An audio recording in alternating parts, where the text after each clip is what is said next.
Oi, pessoal. Então, essa é uma série com 5 aulas e vocês estão assistindo agora a segunda aula, que é sobre conceitos mais técnicos do Bitcoin, sendo que a primeira aula já foi lançada. Se você não assistiu, vai estar o link aqui na descrição do vídeo, porque é essencial que você veja aquele vídeo primeiro para depois assistir a esse, tá certo? Muito obrigado e aproveita o vídeo. O que é blockchain? Blockchain é uma tecnologia de cadeia de blocos de informação armazenado na rede que funciona como um grande banco de dados que armazena de forma segura e transparente tudo que é colocado nele, não sendo possível fazer alterações, somente novos registros, como por exemplo um livro de cartório ou um livro contábil. Então, como eu expliquei, o blockchain é totalmente transparente porque todas as pessoas conseguem visualizar o que está escrito nele, né? E consegue auditar, ele é auditável por todos. Então aí está a segurança e a confiabilidade da blockchain. É um bloco de cadeia de informação, um que está atrás do outro, e ele mantém o que está ali, o que aconteceu, qual transação aconteceu, e é imutável, totalmente imutável. Então apenas novas informações podem ser incluídas. E ele é auditável por todos. Então, um grande banco de dados imutável e auditável por todos. Então ele é muito transparente. Por exemplo, você não sabe quanto dinheiro o governo está imprimindo, mas você sabe quantos bitcoins estão sendo feitos exatamente nesse momento, por causa da blockchain, que ela é transparente e auditável por todos. Então, o governo muitas vezes é não transparente com a mesma criação de dinheiro. Então, esse é um dos motivos também do Bitcoin ser muito importante. E como é criado o Bitcoin? O Bitcoin é criado através do processo de mineração. A cada 10 minutos, em média, surge um novo bloco de Bitcoin. Esses blocos registram as transações realizadas no blockchain e cabe aos mineradores verificar a validade das informações contidas em cada novo bloco. O minerador é recompensado com uma taxa de transação e também fica elegível para receber, atualmente, 6,25 bitcoins por bloco minerado. No entanto, só recebe os bitcoins o primeiro minerador a resolver o problema numérico contido naquele bloco, através do processo conhecido como Proof of Work.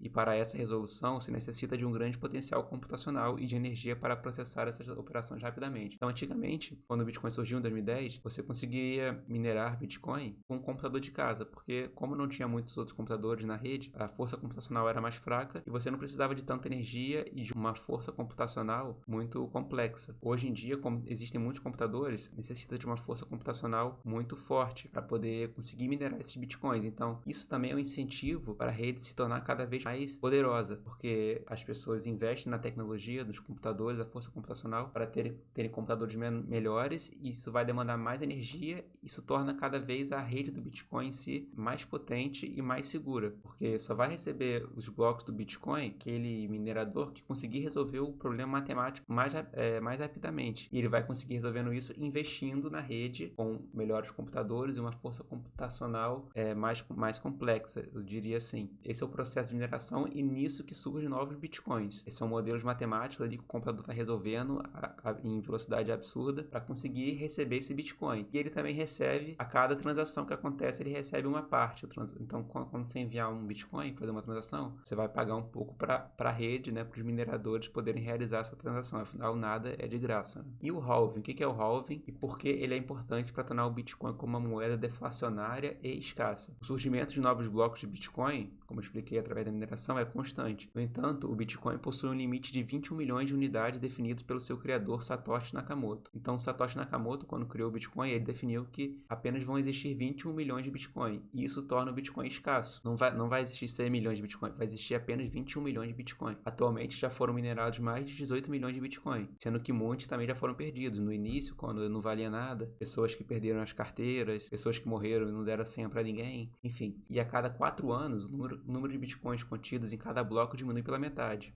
Então, hoje, o número é de 6,5 bitcoins por bloco. Em 2014, quando ocorrerá o próximo halving, será 3,15 bitcoins por bloco, e assim sucessivamente, vai diminuindo pela metade a cada 4 anos, a cada halving. Ou seja, minerar novas moedas de Bitcoin é cada vez mais difícil e faz com que o Bitcoin seja uma moeda deflacionária. Ou seja, com menos moedas a cada 3 e 4 anos, haverá menos inflação, havendo menor quantidade de Bitcoin disponível e com uma maior demanda, né? Porque se supõe que haverá um maior interesse pelo Bitcoin no futuro, porque a adoção do Bitcoin ainda é muito pequena comparada com a população mundial. Então, é provável que mais pessoas adotem Bitcoin. Como existirão menos bitcoins por causa do processo de halving e havendo uma maior demanda pela moeda, o preço inevitavelmente irá aumentar, o que levará a maiores preços, mantendo o incentivo da rede de mineração com o aumento do preço do bitcoin ao longo do tempo. Pelo bitcoin ter um número de unidades limitado e ser deflacionário, pode ser considerado como uma moeda de reserva de valor, especialmente considerando sua grande apreciação monetária ao longo do tempo, podendo ser chamada de ouro digital. Então essa é uma das teses do Bitcoin. Ele é o ouro digital. Então aqui você percebe o gráfico do Bitcoin. Em 2010 ele valia centavos quando surgiu. Então ele foi até 16 dólares, depois caiu. Em 2013 foi até 100 dólares, algo do tipo. Caiu, depois 2014, 2015 chegou até 500 dólares, caiu novamente. Depois 2017 chegou até 20 mil dólares, caiu.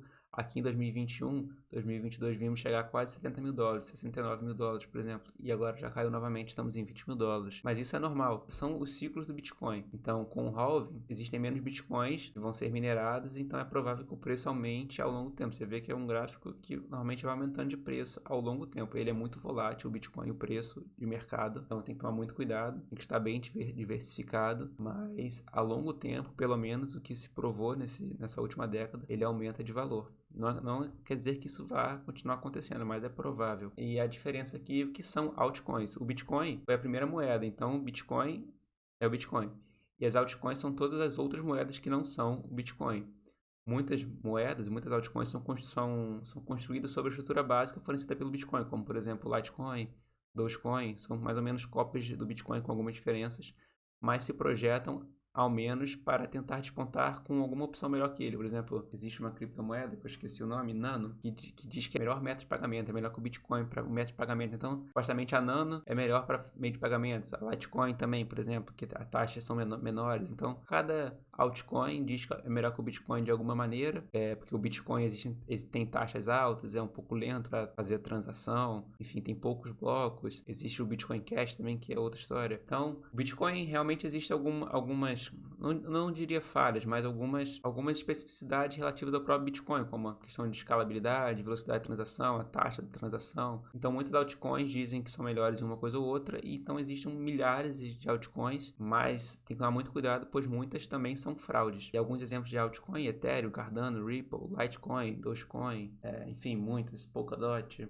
Muitas altcoins existem. Então essa é a primeira diferença, Bitcoin para as altcoins. E um tipo de altcoins são as stablecoins, que nesse ciclo de mercado vieram para ficar. E é um tipo de altcoins que são criptomoedas criadas para serem menos voláteis, por ter seu valor pareado a moedas fiduciárias, como por exemplo o SDT, que é o dólar Tether, o SDC, ou o CBRL, que é a stablecoin do real, o nosso real brasileiro. Existe também stablecoin do euro, mas existe também algumas stablecoins que tem que tomar cuidado, como por exemplo a Terra Luna, que colapsou. Tomar muito cuidado com essas stablecoins. Existe muita desconfiança em relação ao dólar Tether também, mas enfim. Mas é interessante porque você pode, através dos ativos digitais, das criptomoedas, conseguir investir em dólar, por exemplo, dolarizar seu patrimônio e manter em USDC em vez de comprar o dólar mesmo em moeda, ou ter que investir em uma bolsa de valores para se dolarizar. Você pode, através disso, o USDC, porque realmente o dólar é uma moeda mais forte do que o real. Então você pode se dolarizar através das stablecoins. É bem interessante, mas tem que tomar cuidado também com essas questões, como por exemplo da Terra Luna que aconteceu. E shitcoins seriam...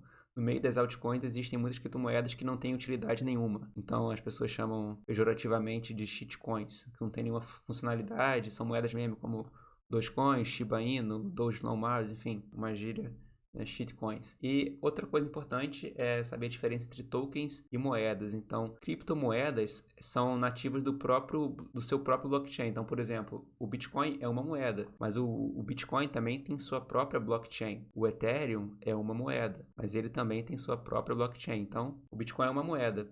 Já o token, eles são construídos em cima do blockchain. Então, por exemplo, existe a blockchain do Ethereum e você tem tokens, por exemplo, NFTs. Né? Eles são tokens ali, e existem tokens que podem permitir participações em empresas, tokens de mecanismo de solidariedade. A gente está vendo muito isso com time de futebol que vendem uma porcentagem de futuras transações de venda de jogadores da base, algo do tipo. Tem token de antecipação de recebíveis, valores imobiliários. Esses tokens também permitem você fazer transações imobiliárias. Enfim, existe uma infinidade de possibilidades no meio, mas essa é a principal diferença. E vamos falar aqui da crise das moedas fiduciárias. É porque, analisando isso, você vê que as moedas fiduciárias em si estão passando por uma crise, porque essa questão toda que eu expliquei, dessa crise imobiliária de 2008, e principalmente agora na pandemia de 2020, a gente percebeu que o governo pode imprimir imprimir o dinheiro quanto quiser. Então, o Bitcoin seria uma alternativa a isso, dessa questão do contribuinte, né, do cidadão, conseguir se proteger dessa impressão desenfreada de dinheiro por parte dos governos. Então, essa é a crise das moedas fiduciárias e o Bitcoin seria a solução para isso. E quais são os desafios do Bitcoin? O Bitcoin tem uma transação que pode ser considerada cara, lenta e além da grande volatilidade do preço, mas a grande volatilidade do preço está atrelado ao próprio mercado de criptomoedas em si. Então você tem que saber que realmente é um mercado muito volátil. O preço sai de $60 mil para $20 mil, pode ir de 20 mil para 100 mil, então você tem que estar preparado para isso. Não invista todo o seu patrimônio, investe uma parcela só, mas vale a pena investir, é bem interessante. Existe a questão que muitas pessoas falam que as criptomoedas ou o Bitcoin seria uma pirâmide ou facilita a lavagem de dinheiro, mas por que esse argumento é inválido? Porque assim, lavagem de dinheiro sempre aconteceu. Não é por causa das criptomoedas que existe lavagem de dinheiro. A gente vê os políticos fazendo lavagem de dinheiro com dinheiro em espécie, colocando na cueca, passando pelos aviões, em maletas. Então a lavagem de dinheiro acontece, querendo ou não. E alguma pessoa fala que o dinheiro em espécie contribui para a lavagem de dinheiro, ninguém fala isso. A gente vai abolir também o dinheiro em espécie por causa disso? Não, então a tecnologia está aí, é uma tecnologia muito útil, muito realmente proveitosa, e existe gente que vai usar para o meio bom e para o meio ruim. Mas não é lavagem de dinheiro, não facilita, simplesmente é um fato que a tecnologia das criptomoedas existem e vieram para ficar. E também não é pirâmide por causa de tudo isso, porque pirâmide é uma coisa que não tem utilidade, precisa de novas pessoas para manter aquilo. E na verdade, a gente, por toda essa definição histórica, o contexto histórico, essa questão de ser uma moeda escassa, a questão do halving, você vê como o Bitcoin existe uma utilidade, é um meio de transferência de dinheiro que não precisa de um intermediário, não precisa de um banco, uma pessoa de confiança. A sua confiança é com a rede do Bitcoin. Então, isso é a grande... São várias utilidades. É a questão de como transforma o dinheiro. O Bitcoin é um dinheiro escasso, como ele permite um meio de pagamento sem precisar de uma pessoa intermediando, como ele permite a transferência de dinheiro para qualquer parte do mundo de maneira muito rápida, fácil. Você não precisa passar para um banco, o banco vai te cobrar um valor absurdo e esperar 3 dias para conseguir mandar para outro país, né? Essa maneira de transação internacional facilita muito, você consegue mandar para qualquer lugar, não precisa da permissão de ninguém, né? Você transfere às vezes muito dinheiro, bilhões e bilhões de dólares, uma transferência. Imagina se tivesse que levar maleta de dinheiro, quanto você não ia gastar com segurança, com um avião, ou em ouro, ou qualquer coisa. O Bitcoin simplesmente está ali, é muito fácil de levar, às vezes você pode levar